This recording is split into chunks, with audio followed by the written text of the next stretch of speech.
issue lahat kaya hindi nataktak si Moses. Naging na ulo niya. Because of that, people surrounding him na iba't iba sinasabi. Ano nangyari? It did not enter. Huwag mo hayaan na mabigtahan yung sarili mo.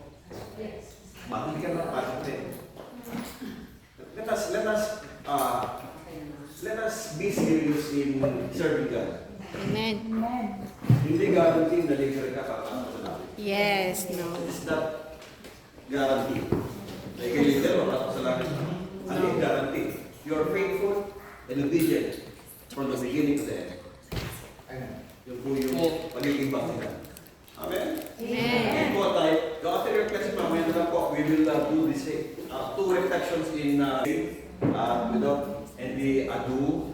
Let us welcome our Sunday coordinator, Pastor Merlin.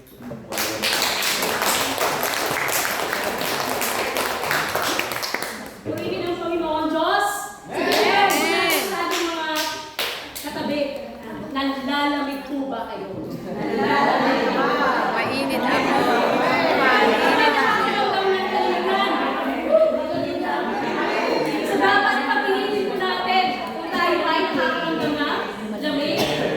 Kaya po tayo naka-jacket kasi po gusto natin maging mainit ang ating pakiramdam. Tama po ba? Tama po, nakakap ko eh. Amen. Gusto po ang ating relasyon sa Panginoon Diyos at relasyon natin sa ating kapwa. Nanlalamig po ba ang ating relasyon sa Panginoon Diyos?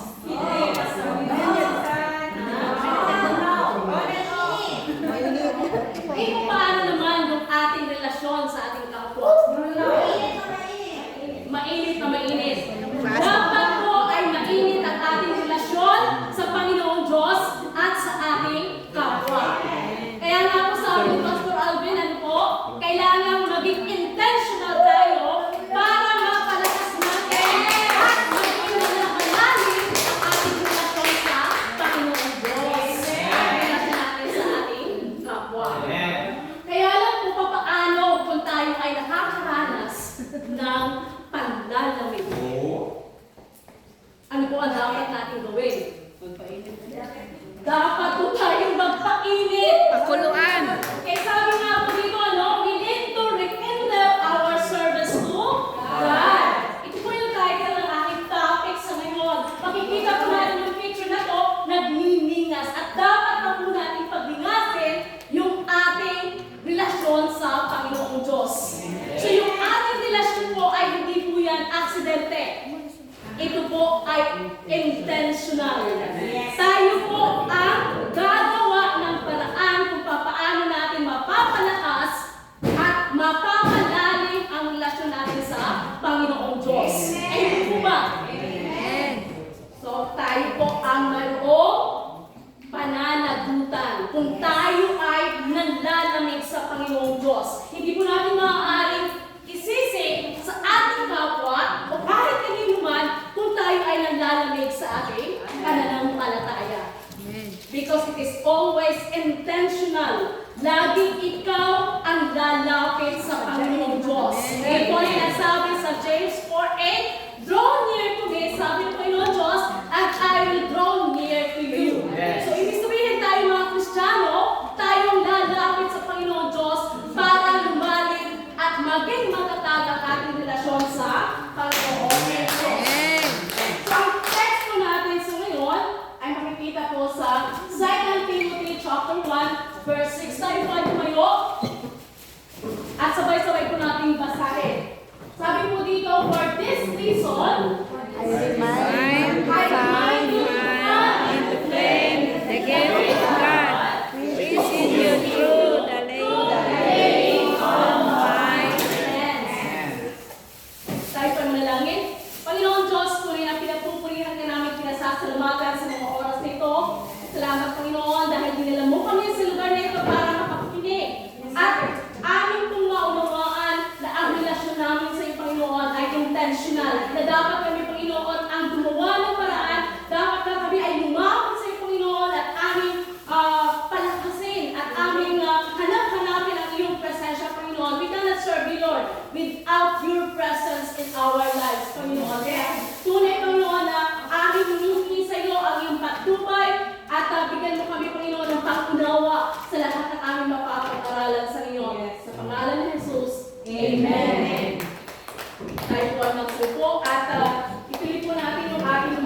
na pinabagatan po natin na rekindling our service to God. So, yung ating po panalamig, sabi nga po, lahat po yan ay nararanasan ng bawat isa sa atin. Kahit mga churches all over the world, nakakaranas po ng panalamig. Hindi po yan maiiwasan na tayo ay naglalamig. At tayo din po ang mayroong pananagutan at gagawa ng paraan kung paano natin maaayos ang ating relasyon sa Panginoon Diyos. So, sabi dito, frequently believers have passed through periods of lukewarmness. Sabi ng Panginoon Diyos sa Revelation, isusuka ko kayo kung kayo ay nanlalamig, kung kayo ay lukewarm, mainit, mangganggang. Mas mabuti pang kayo ay mainit. Ibig sabihin, kaya ka mainit ay buhay na buhay ka. O di kayo malamig, kaya ka malamig, patay ka. Wala kang relasyon sa Panginoon Diyos. Tama po ba? Amen. Tama po ba? So, ang gusto ng Panginoon Diyos ay tayo ay laging mainit sa Kanya. Amen. So, sabi dito, many churches have become terminally ill with this condition. At napakarami pong dahilan kung bakit nanlalamig tayo sa ating pananampalataya. Marami po pwede natin sisihin.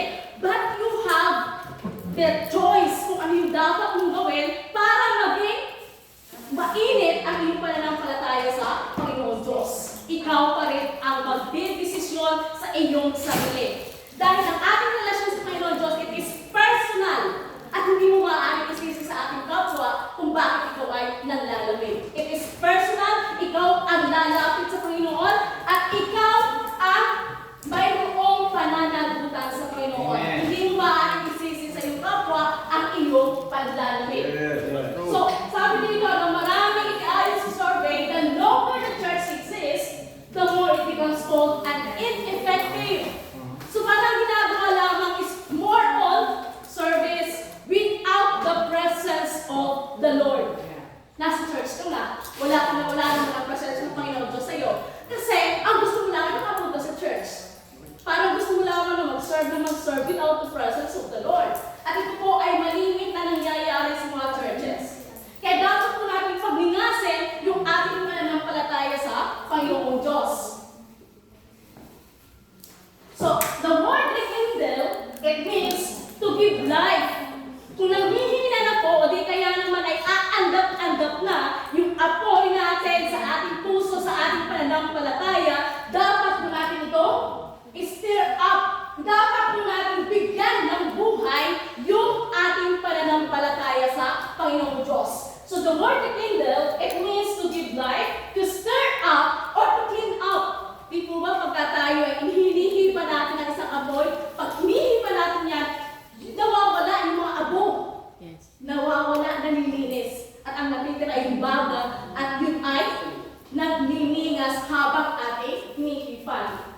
So in his second letter to Timothy, Apostle Paul reminds Timothy to fan into flame the gift of God. Lahat po ng Kristiyano ay may gifts. Hallelujah. Amen. So hindi po dapat natin hayaan na maging dormant yung ating gifts na mayroon tayo. So tayo po ang magpapalingas ng ating pananampalataya at dapat po natin gamitin yung gifts na mayroon tayo na ipinagkaloob sa ating ang Panginoong Amen. Diyos. Amen. So kaya hindi po natin yung nagagamit kasi ay natin gamitin eh. Mas gusto mo yung gift ng iba na hindi naman yung nagbigay sa Panginoong Diyos. So kung ano yung bigay sa ating gift ng Panginoon Diyos, yun dapat ang ating i-develop. Yun dapat yung ating i-practice sa ating buhay, sa ating pagsisilbi sa Panginoong Diyos. So sabi dito na, it means that Timothy need to use the gifts of God that has been given unto him. Dapat na gamitin. So maaari si Timothy during this time ay nakakaranas ng persecution, nakakaranas ng maraming problema kasi nga po bata pa siya. At siya ay intusan ni Paul na siya ang pumunta sa Ephesus. At mamahala at siya ang mag-lead doon sa church doon. At maraming po opposition. Hindi lang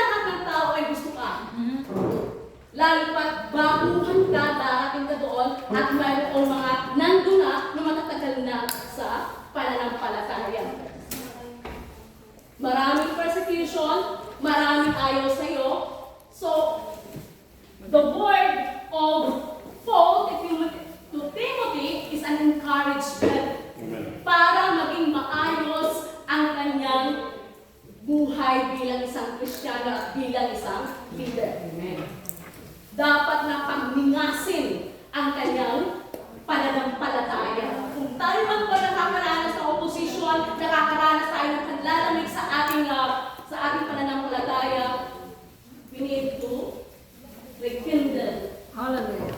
Amen. our service to God. Amen. Amen po ba? Yes. Dapat natin pagminasin yung ating pananampalataya sa Panginoong Diyos.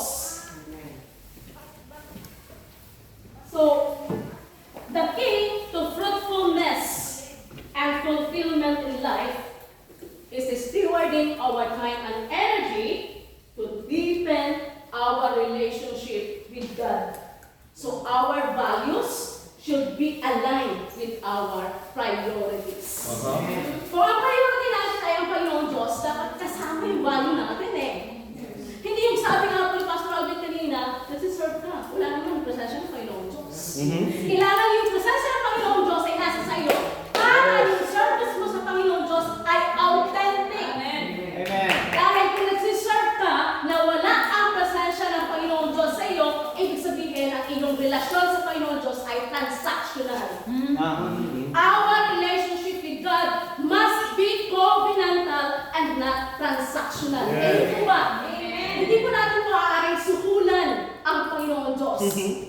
Hindi po natin maaaring, hindi ka maaaring makapag-deal sa Panginoon Diyos. Lord, ito yung ibigay mo sa akin ito at ikaw yung pagsisilbihan ko na.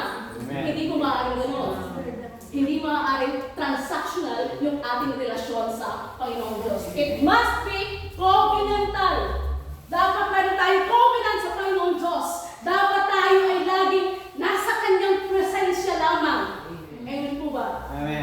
So, paano po pagka ang gagawin natin pag tayo nakakaranas tayo ng panlalamig? How are we going to rekindle our service to God? Number one,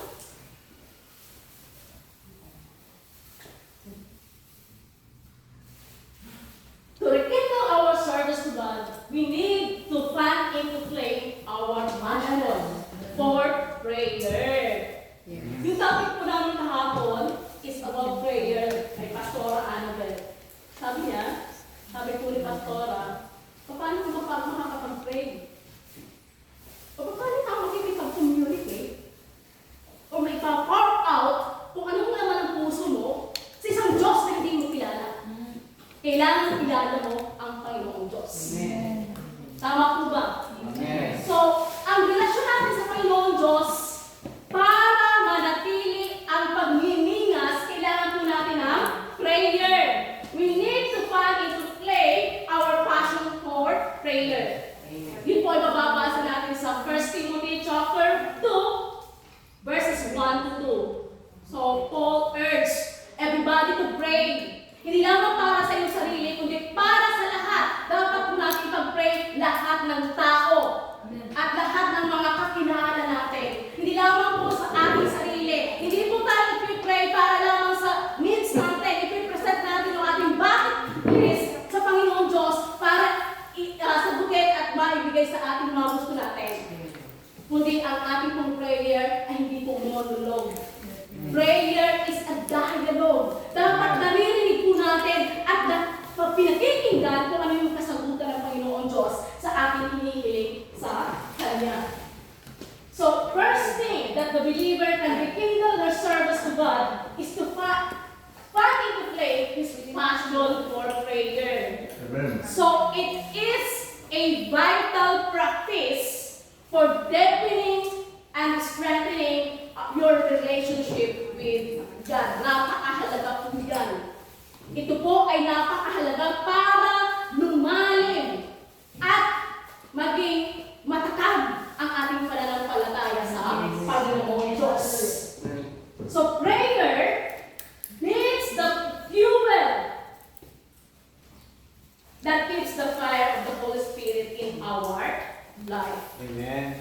Kapag nag-pray po tayo, alam natin na yung yung presensya ng Holy Spirit sa ating buhay ay lalong nararamdaman natin yung kanyang presensya, lalong lumalakas ang presensya. Pakiramdam natin talaga na sa bawat gagawin natin, andyan yung Panginoon Diyos, andyan ang Holy Spirit na nag-guide sa atin. He is the Spirit of truth. He is the Spirit who will comfort us, who will guide us and teach Amen. us. Tama po ba? So, at hindi po natin siya makikilala hanggang hindi po tayo nakikipag-communicate sa Kanya. So, prayer serves as an oxygen. We use to stroke the flame high. Kung ang apoy po ay gumagamit tayo ng pampalakas, yung baga, hinihipa natin. So, ang prayer po, ang ginagamit ng mga Kristiyano, dapat gamitin ng mga Kristiyano para lumalim ang ating pananampalataya sa Panginoon Diyos. Our prayer should be constant. Amen. Hindi yung kung kailan lamang tayo may pangangailangan. Amen. Tama po ba? Amen. Most of the time, kaya po tayo nag-pray. Kasi marami tayong kailangan eh. At iniisa-isa po natin sa Panginoon Diyos, Lord, ito yung kailangan ko eh. Wala akong pabayad sa ganito, wala akong pang-video, wala akong ganito, lahat puro sa'yo. Ikaw lamang ang nagsasalita at hindi mo pinapakinggan kung ano yung sasabihin ng Panginoon Diyos. So our prayer must be constant. Sabi po sa Psalms 55 verse 17, evening, morning, and noon, I cry out in distress, and He hears my voice. Sabi po ni David. So kapag tayo po ay laging nananalangin, ito pong ating pananalangin, ito po ikipag-usap po yung Diyos. Lalo nating nararamdaman ang presensya niya at nakikipag-usap siya sa atin eh. Ang Panginoon Diyos nakikipag-usap sa atin. Kahit hindi mo nga i-voice out eh. Pero deep in your heart, alam mo na mayroon kang longing sa isang bagay at mayroon kang gusto. At dinidesire mo yun sa iyong puso. At totoo ka sa gusto mo yan sa iyong sinasabi sa Panginoon Diyos. Amen. At yun ay ibibigay sa atin. Never na tayo ay pinahindian ng Panginoon Diyos kapag malinis yung ating mga intensyon sa buhay. Sabi nga, ibibigay sa atin ng Panginoon Diyos lahat ng gusto natin according to His will, as long as you are obedient to God. So kailangan po natin na maging obedient sa Panginoon Diyos. Kailangan, we should obey Him radically. Tama po ba? Amen. Kaya kung tayo po ay may mga hinihingi sa Panginoon Diyos na hindi na ibibigay sa atin, bakit hindi po natin tanungin ang ating sarili? Bakit hindi ibibigay ng Panginoon Diyos? Saan ka nagkulang? Ano ang pagkukulang mo? Bakit hindi ipinagkakaloob sa iyo ng Panginoon Diyos ang iyong hinihiling? Maaaring napakalaki ang iyong pagkukulang. O maaaring hindi mo kilala ang Panginoon Diyos. Talagang hindi mo kilala ang Panginoon Diyos. Dahil kung kilala mo ang Panginoon Diyos, siya ang ama natin eh. Amen. Lahat ibibigay sa atin. Lahat ng nakakabuti sa atin ay ibibigay sa atin ang Panginoon Diyos. At hindi tayo sa kaibigan. Amen. Ibibigay sa atin lahat ng bagay na hinihiling natin according to His will, dahil alam niya na makakabuti sa atin ng ating So our prayer must be constant. So in Matthew 18:19-20 told us again, I tell you that if two of you on earth agree about anything, they could have that agree. Walang disagreement. So pagka tayo ay mayroong unity at ating pinapanalangin sa Panginoon Diyos yung ating mga hinihiling, sabay-sabay tayo, isa yung ating layunin sa palagay mo po kaya hindi ipagkakalog sa atin ng Panginoon Diyos. Ipagkakalog yan. Hindi pa maaaring maglakad na magkasalungat ang inyong pupuntahan. Hindi ka makakarating sa iyong destinasyon. Dapat mayroon tayong unity. Mayroon tayong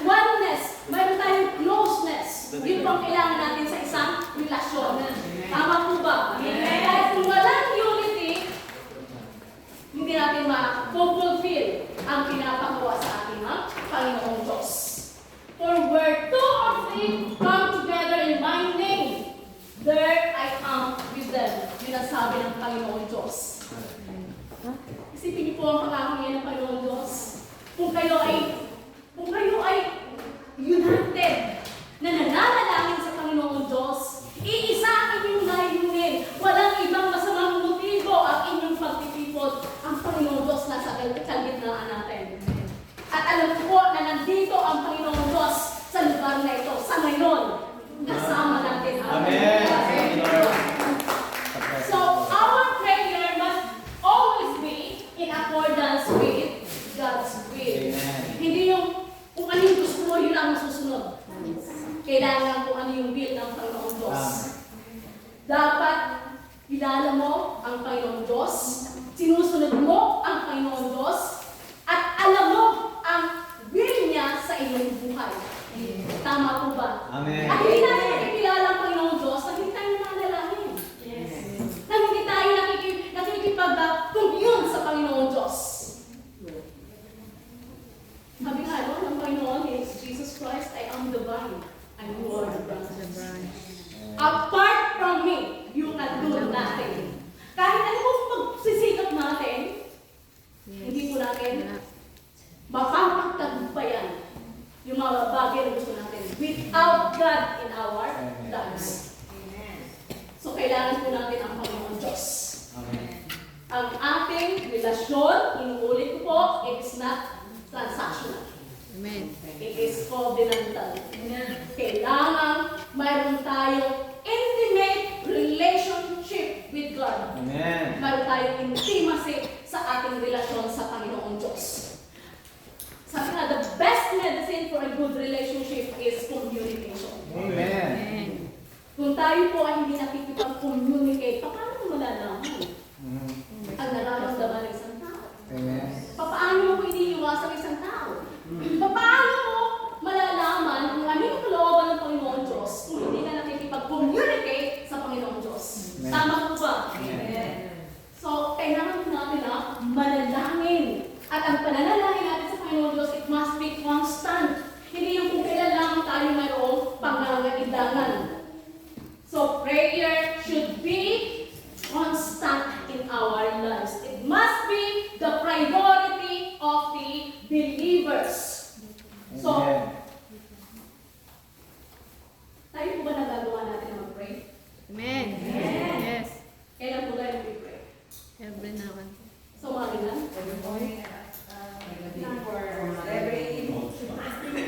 Constant. Kapag ka gusto lang, kapag ka nasa mood, Oh, wow. kapag ka maayos ang pakiramdam. Amen. But we are instructed to Yes. pray day and night. Every moment of our lives, kailangan po natin isipin ang Panginoong Diyos. Kailangan po natin ang presensya ng Panginoong Diyos. Because apart from Him, we cannot do anything. Amen po ba? Yes. So, pangalawa po, to rekindle our service to God, we need to fan into flame our love for God's Word. Amen. Ang salita po ng Panginoon Diyos ay manual ng ating buhay. Tama po ba? Kung hindi po natin binabasa yung manual, sigurado hindi po tayo makakarating sa destinasyon natin. Hindi natin malalaman kung ano yung tamang dapat natin gawin. So, nung pong isang linggo, binigyan ko ako ng cellphone ng aking lawyer. So, may kasama pong Bluetooth. So, ngayon po, gusto ko lang po i-share ha. Ngayon po, itinatry ko na i-pair sa cellphone yung aking Bluetooth. Umabot pati lahat kami ay nagtatry. So hanggang sa nagalit ang aking employer, nagalit ako sa Fortress, pinagbentahan daw siya ng hindi nagmamats. So hindi ko namin binabasa ang manual. Ngayon bigla akong naisip na, ang Bluetooth ito ay may manual. Kasi mostly po ang ating Bluetooth na ginagamit, i-prepare lang natin. Nag-connect na. So ngayon, yung Bluetooth na hindi kakaiba. Dahil kailangan mong i-download yung apps ng Bluetooth na yun. So ngayon, hindi ko po yung binasa. Kaya umabot pa kami ng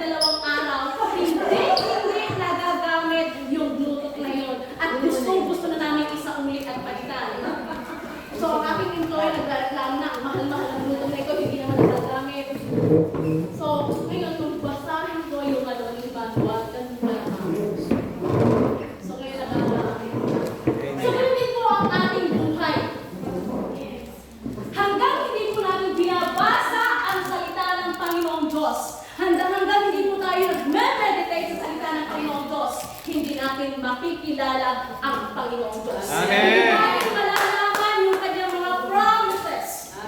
Tama po ba? So, paano mo malalaman na mayroon more than 8,000 promises ang Panginoong Diyos kung hindi mo binabasa ang Bible? Tapos magre-reklamo na yung bakit ganito ang nangyayari sa buhay ko. Kasi po, wala kang blueprint sa iyong buhay. Ang Bible po ay blueprint na kailangan natin basahin araw-araw. Nagagawa po ba natin Yes. ang pagbabasa ng salita ng Panginoong Diyos? Amen. Baka po tayo amen. Tapos hindi po natin Amen. pagbabasa ng Yes. Panginoong Diyos. Ang Naka-audio pa. Panginoong Diyos. So, through God's Word, God reveals His character. Tama po ba? And promises. It is a sure foundation and anchor for our soul. Sure po yan na foundation ng ating buhay ang salita ng Panginoong Diyos. Ano sabi sa Psalms?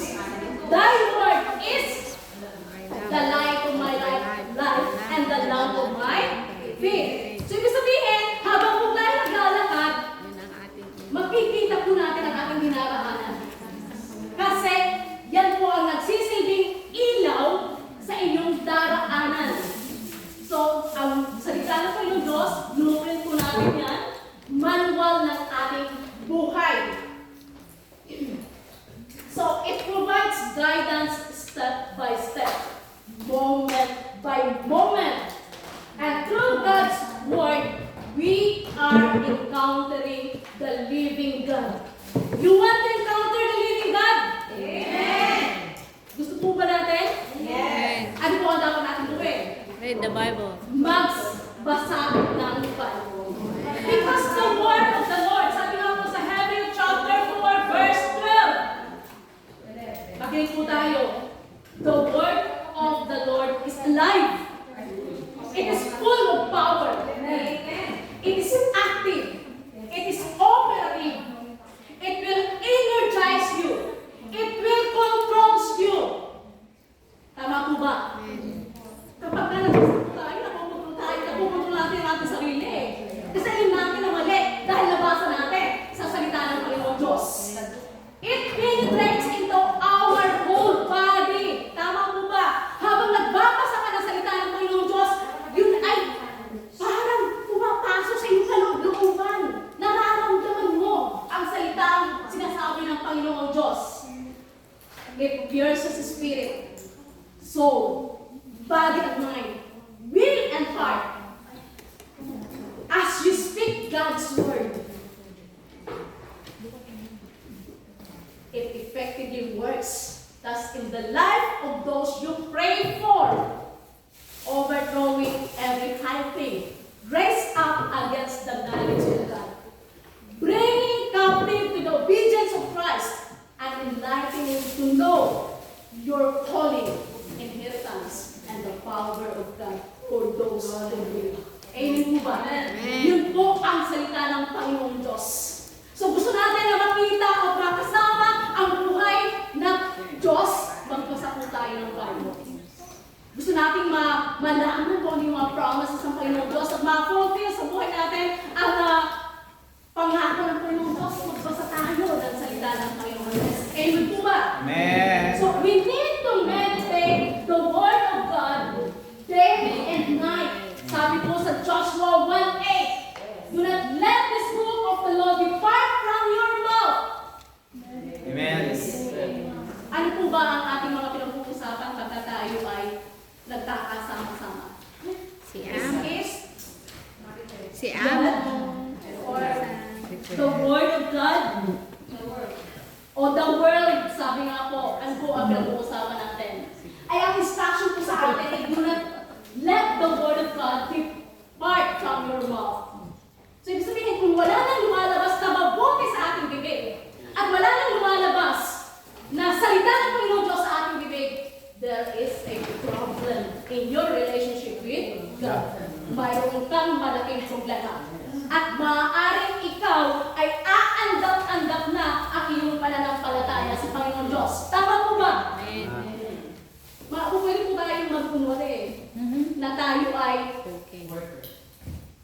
hindi lang workers eh. Okay. Malalim ang ating pananampalataya sa Panginoon Diyos. Can rebel. Pero deep inside, you are rotten. Yes. Tama po ba? Alam mo sa sarili mo eh. Alam mo sa sarili mo kung talagang totoong ikaw ay mayroong maayos na relasyon sa Panginoon Diyos. Ikaw ang nakakaalam. Yes. Hindi ko maaaring sabihin na ang faith ni Ate Mira ay napakalaki o napakalalim. Siya ang nakakaalam. Kung gaano siya katutuwa sa Panginoon Diyos.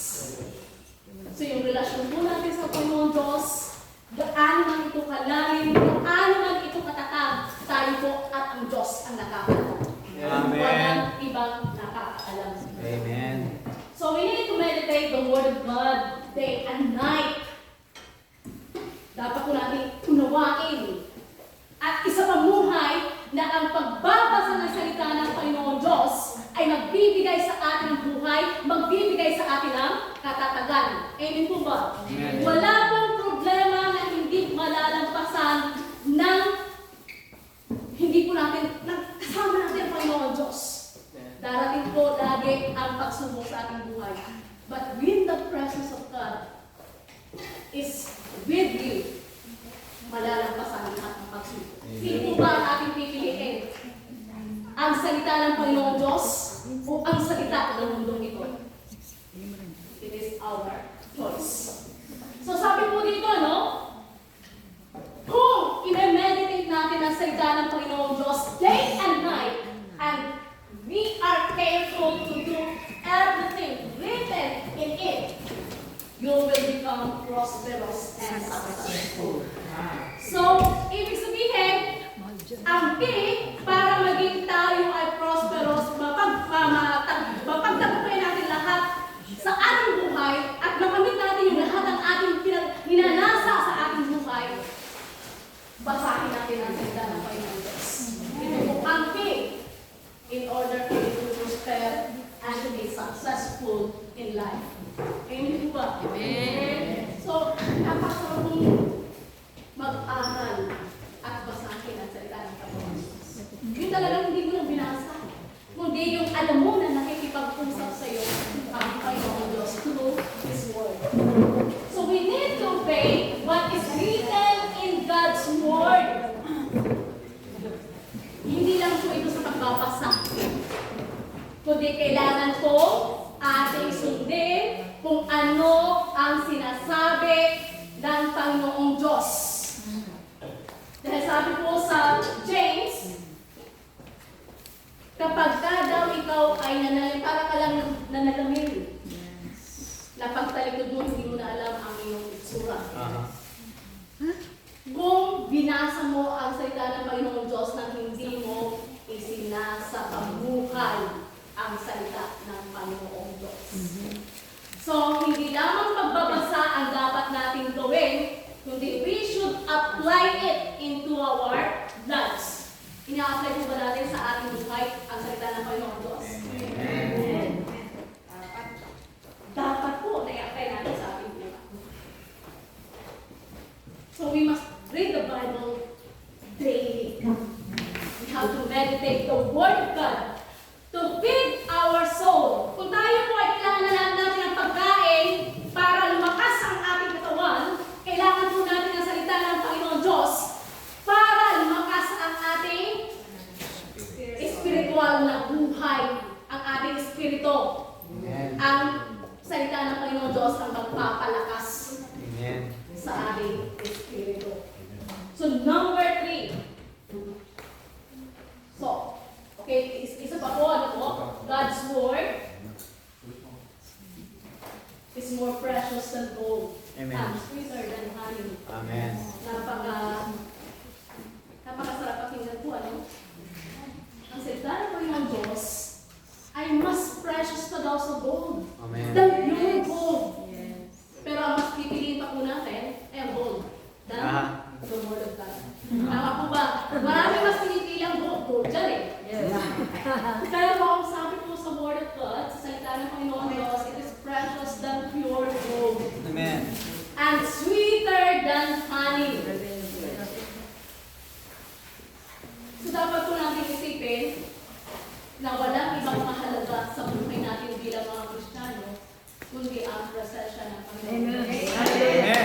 At para po maging maayos ang ating relasyon sa Panginoon Diyos, kung tayo man po ang ating relasyon ay aandap-andap na sa hihina tayo, we need to read the Word of God. Araw-araw po basahin natin. Amen. Makikipag-usap sa iyo ang Panginoon Diyos. Ibang sinasasabihin sila tao eh. At iba ang sinasabi ng Panginoon Diyos. Sino ang iyong paniniwala? Ang Panginoon Diyos o ang salita ng tao? So you have to read your Bible every day. Number 3. To rekindle our service to God, we need to fan into flame our passion for the soul. Amen. Sabi ko ni Pastor Alvin, papaano mo masasabi na maayos ang relasyon mo sa Panginoong Diyos nang hindi maayos ang relasyon mo sa iyong kapwa? Do you have passion for the soul? Kumusta po ang ating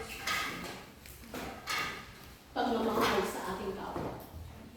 Tayo po ba ay nag-share ng salita ng Panginoong Diyos sa ating kapwa? O aking sinasarili lang at hindi mo sinasabi? Paano nila malalaman na walang nagsasabi? Paano nila malalaman ang totoo na walang nagsasabi? Tama po ba? Sabi ko sa Romans, sabi ko, paano nila malalaman ang tao na walang nagsasabi? Paano makikinig kung walang nag-preach?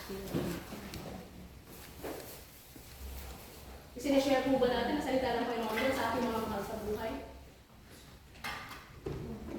O tayo po ay selfish at tayo lamang ang gusto natin i-feed lamang natin ay ang ating soul, ang ating sarili. Kasi kapag hindi po natin isinerial sa ating kapwa, ibig sabihin you are selfish. Gusto mo lamang may tawa yung masay. It is a command to go into the world and preach the word of the Lord. Nagagawa po ba natin? Ang pag-preach po, hindi lamang ang pag-share po, hindi lamang sa pulpit. Ang pag-share po ng salita ng Panginoon Diyos ay araw-araw po natin magagawa yan sa pamamagitan ng ating pamumuhay na nakikita sa buhay po natin ang katotohanan ng Kristo na ating pinananampalatayahanan. Tama po ba? Your life is a testimony that you are truly a Christian. Ang buhay po natin. Eh, paano ang naririnig sa ating mga salita, sa ating bibig ay puro toxic na mga salita? Masasabi po natin na tayo ay anak ng Diyos? Magiging mabuti po kaya tayong patotoo sa ating kapwa? Maniniwala po ba kaya ang mundong ito sa ating sinasabi na hindi natin ina-apply sa ating buhay? Romans 10:14 to 15, Mark 16 and 15, Matthew 28 and 19 to 20 told us, therefore, go and make disciples of all nations, sa lahat ng ethnic groups, sa sino bang iyong makikilala, makakasalamuha, mag-share ka ng salita ng Panginoon Diyos. Kung ikaw ay mayroong pag-aalala na ang iyong kapwa ay nangangailangan ng salvation. Nagagawa po ba natin? Yes. Sabi doon, go into the world and make disciples, baptizing them in the name of the Father and of the Son and of the Holy Spirit, teaching them to obey everything that God has commanded you. O baka kung napili lang tayo ng ating isi-share, ito ang sundin mo. At yung iba ay sundin mo ako. Tama mo ba? Sila. Ako ang sundin mo. At hindi ang isa ng Panginoon Diyos. Sabi ng Panginoon Diyos, He will surely be with us to the very end of the age. Kapag ka ang salita ng Panginoon Diyos ay nasa sa atin, ang presensya ng Panginoon Diyos ay nasa sa atin, at lahat ay ating malalampasan. Walang problema na hindi natin malalampasan sa ating buhay. Tama po ba? natin na magbasa ng salita ng Panginoon Diyos at i-share ito sa ating kapwa. So, maalala ko may po akong isang kwento about sa isang pastor na nagnakaw ng 1,000. Alam niyo yun, yung kwento na yun? So, yung pastor na to ay na-invite sa church sa bahay ng kanyang members, mag-asawa. So, ngayon, pinakain sa bahay ng members ng pastor. At ito palang mag-asawa ito, naglagay ng 1,000 para sa love gift doon sa pastor. Inilagay niya sa katabi noong, sa lagi pinatong. So ngayon, sila yung natapos ang pagkain, nakauwi ng pastor, ngayon naalala ng mag-asawa na nawawala ang 1,000. Hindi naman naibigay mo sa pastor. So ang nasa isip ngayon ng mag-asawa ito ay ginagawa atin ng church. Kasi ito pala pastor namin magnanakaw. Paano makakatiwalaan ang isang tao na magnanakaw? So ibig sabihin, ang gusto lamang niyan ay kumuha ng bali sa kanyang mga members. Sinasabi ng mag-asawa.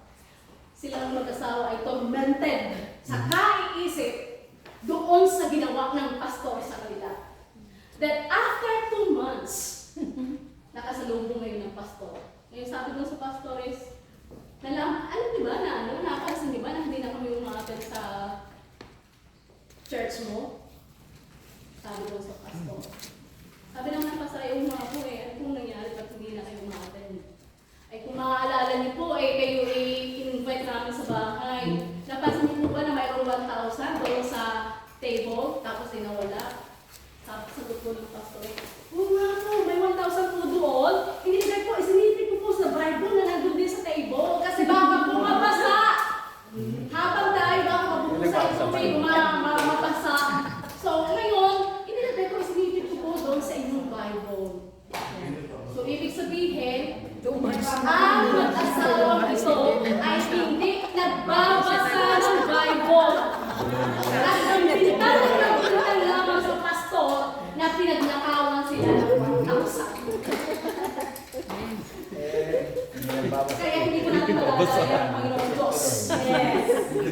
Walang lingid sa Panginoon Diyos. Nakikita po lahat ng ginagawa natin. Tama po ba? Amen. Kahit ano yung laman ng ating loob, kalooban ng ating puso, nothing is hidden from God. So our relationship to God is not transactional. It is covenantal. Amen. Tama po ba? Amen. Dapat natin pagmingasin ang ating relasyon sa Panginoong Diyos. Yung ating mga kasama, hindi sila makakatulong sa atin para tayo ay maging matatag na Kristiyano. Kung ang titingnan natin ay ang close ng ating kapwa, wala na. Hindi ka lalago. At darating ang time na ikaw ay lalayo sa presensya ng Panginoong Diyos. Bakit? Kasi nakafocus ka sa Kanya eh. Nakafocus ka sa mga negative na ginagawa ng iyong kapwa. Lahat po tayo may close. Yes. Hindi po mawawala sa atin yan. Kasi nandito po tayo. Ito po yung flesh. Nandito tayo sa ating flesh. Pero unti-unti po, binabago tayo ng Panginoon Diyos. Habang tayo ay nananalangin, habang tayo ay nagbabasa ng Bible, habang tayo ay nakikipag-fellowship sa mga kasamahan natin, sa mga believers, tayo po ay unti-unti nababago. Ang ating pong pagbabago ay hindi instant. Kung ang focus natin ay ang pagsiserve sa Kanya, wala po tayong makikita kahinaan ng ating kapwa. Kasi doon talaga focus. Parang yung sabi ng pastor na members ng church, ako po aalis na sa inyong church. Ang dami-dami mga chismosa. Puro lang ang cellphone ng mga members ninyo. Hindi ka matututo. Lalo lang ang nagkakasala. Ngayon, sabi ng pastor, bago kang malis, may ipapagawa ko sa iyo. Magdala ka ng dalawang baso, lagyan mo ng tubig. At tumikot ka sa loob ng church. Doon ka lang nakafocus sa iyo. Huwag mo kakayaan na ito ay maligwa. So, ang ginawa ng member na ito, naliligwak yung tubig sa baso. Ngayon, sabi niya sa pastor, Pastor, wala akong tao. Ito na po ang baso ng tubig, wala na akong tao. Kaya natanong ng pastor, may nakita ka bang nagsa-cellphone? May nakita ka bang nagchichismisan? Wala po. Bakit? Kasi doon ka nakafocus. Amen. Diba? Kung tayo pag nakafocus sa pinagagawa sa ating Panginoon Diyos, hindi po tayo matitisog. Yes. Kasi hindi natin makikita yung mga flaws ng ating kapwa eh. Ang focus natin ay sa Panginoon. Amen. Kaya pumili ng Panginoon Diyos at lahat po na nandito ay nakafocus sa Panginoon. So, meron yung challenge sa atin to win souls. Tayo po tina-challenge ng Panginoon Diyos. Hindi ka naging Kristiyano para sa wala. Yes. Kailangan mong maging mabunga. Kailangan mong ma-share sa kapwa mo ang goodness ng Panginoon Diyos. So there is a challenge to win souls. Matthew 9:36-38 told us, when Jesus saw the crowds, He had compassion on them. At hindi po tayo makakapag-share nung wala tayong compassion sa ating kapwa. Yes. Hindi tayo makakapagbigay nang wala tayong compassion. Yung totoo ha, totoong pagbibigay. Totoong pagbibigay ng gift. Hindi transactional to win Yes. their favor. Yes. Kundi kaya ako nagbibigay. For God's Dahil glory. meron kang compassion sa iyong kapwa. Amen. Amen po ba? Kaya natin binibigay sa ating kapwa ang salita ng Panginoon Diyos dahil tayo ay may compassion sa kanila. We need compassion to win souls. Hindi po transactional. Hindi po natin babayaran para kuha natin ang kanilang favor. Amen. Kundi kailangan ng compassion. Galing po sa ating puso. Amen po ba? Amen. Kailangan po natin ng compassion sa ating kapwa. So because sabi dito no, ni Jesus Christ, Jesus saw the cross, He had compassion on them because they were harassed and helpless. Kapag po ang nakikita natin ang ating kapwa ay nasasuffer, nangangailangan, ano pong nararamdaman natin? Awa. Nasabi ko na awa ako sa'yo. Pero kung naawa ka na wala kang ginawa, it's useless. Yes. Yes. Tama po ba? Yes. So then He said to His disciples, the harvest is plentiful, but the workers are few. Tayo po ba ay workers ng Panginoon Diyos? Amen. Tayo po ba tayo para maipakita sa mundo nito na tayo may compassion sa mga taong wala pang relasyon sa Panginoon Diyos? Amen. Yan po ang kailangan natin. So ask the Lord of the harvest, therefore, to send out workers into His harvest field. Another one, the biblical comfort of winning souls. Ano pong piramdam kapag tama na po tayo nadadala sa Panginoon Diyos? Hindi na Happy. Happy. Pero hindi yung, uy, ako yung talas niya. Uy, hindi dahil sa akin. Ay. Tingnan ko lang kung dadami ang member sa church na yan. Hindi po kayo ang gumawa. Si Lord. Ang Panginoon Diyos. Ang Diyos. Huwag mong agawin ang glory ng Panginoon Diyos. Amen. Amen po ba? Amen. Lahat ng katagumpay natin, yun ay ang Diyos ang nagbigay sa atin. Ayan. Amen po ba? Ang katagumpayan ay sa Panginoon Diyos lamang. At tayo po ay binibigay lang sa atin ng favor. Tayo lang ay isang kasangkapan. Tayo po ay vessel na ginagamit ng Panginoon Diyos para tayo makapag-win ng souls. Kailangan po natin ng effort, ng intention na talagang iwiwin natin ang soul ng ating kapwa. So there is some reward in waiting in heaven someday. Sabi doon sa 1 Corinthians 15:58, John 4:36, and 2 Corinthians 5:10. Pero hindi po reward ang hinahanap natin. Kundi dahil kaya ka nagsishare ng salita ng Panginoon Diyos, dahil ikaw ay anak ng Diyos at naranasan mo ang kabutihan ng Panginoon Diyos. Tama po ba? Kapag hindi mo naranasan ang Panginoon Diyos, hindi ka magsashare ng salita ng Panginoon Diyos. Hindi mo yan share kasi hindi mo naranasan. So Romans 1:16 reminds us, for I am not ashamed of the gospel, because it is the power of God for salvation of everyone who believes. First for the Jew and then for the Gentile. Hindi ko dapat natin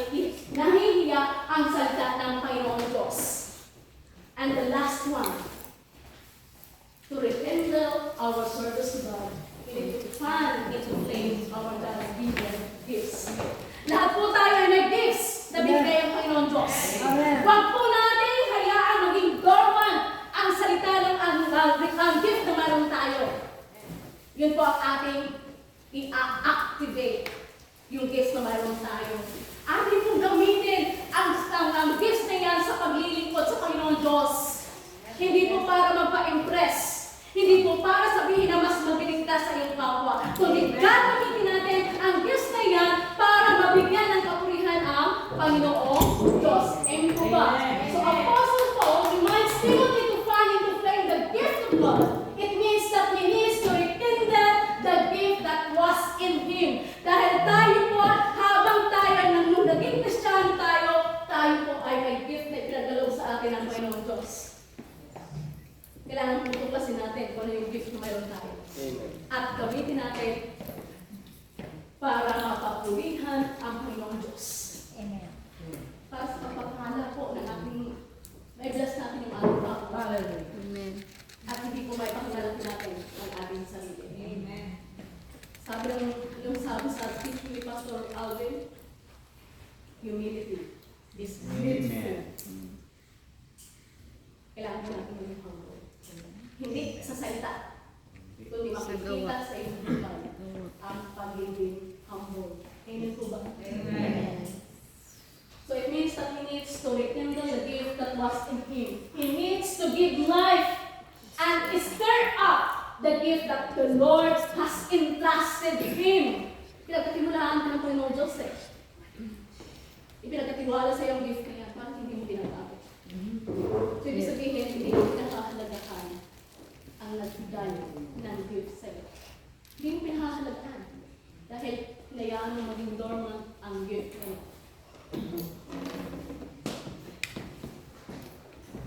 Kilala mo ba talaga ang Panginoon Diyos? Gaano natin kakilala ang Panginoon Diyos na nagbigay sa atin ng gift? Because the God you see is the God you get. Kung ang pagkakakilala mo sa Panginoon Diyos ay ganito lamang siya, ganyan din lang ang makukuha mo na Diyos sa buhay mo. Amen.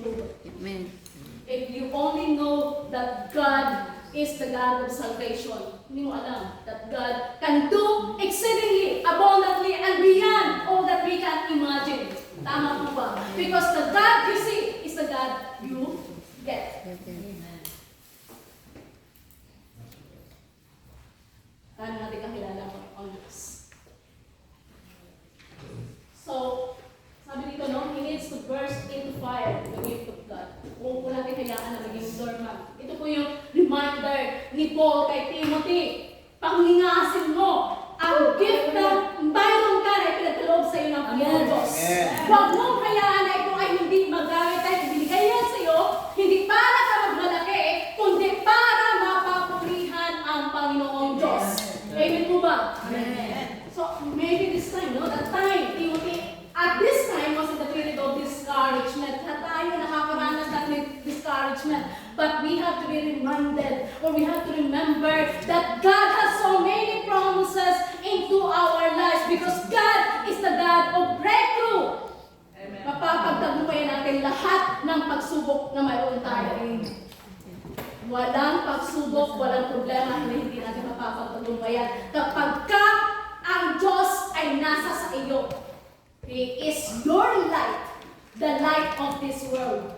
So sa bawat dinadaanan mo, siya ang nagtatanglaw sa dinadaanan mo at hindi ka matitisod.